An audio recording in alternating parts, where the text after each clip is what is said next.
অনুষ্ঠান বাড়ির মতো সর্ষে পোস্ত দিয়ে পাবদা মাছের ঝাল সহজে বানানোর জন্য একটি পাত্রে 4টি পাবদা মাছ নিয়ে তাতে হাফ চামচ নুন, হলুদ ও সর্ষের তেল দিয়ে ভালোভাবে মাখিয়ে নিন।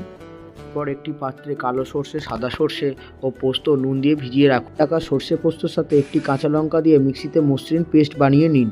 এরপর কড়ায় সর্ষের তেল দিয়ে মাছগুলো আস্তে হালকা হাতে ছেড়ে দিন।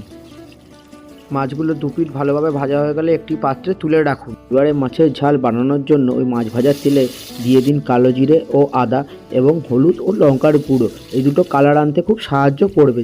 তারপরে অ্যাড করুন টমেটো পিউরি ও নুন স্বাদের জন্য। মিক্সিতে বেটে রাখা সর্ষে পোস্তর পেস্টটা এর মধ্যে অ্যাড করুন এবং গ্রেভিটা ফুটতে দিন এবং ওপর থেকে ঢাকনা দিয়ে দিন। ঢাকনা সরিয়ে তার মধ্যে দুটো কাঁচা লঙ্কা ও সামান্য পরিমাণ জল অ্যাড করুন। মাছগুলো ওই গ্রেভির মধ্যে দিয়ে স্বাদের জন্য সামান্য পরিমাণ চিনি অ্যাড করুন।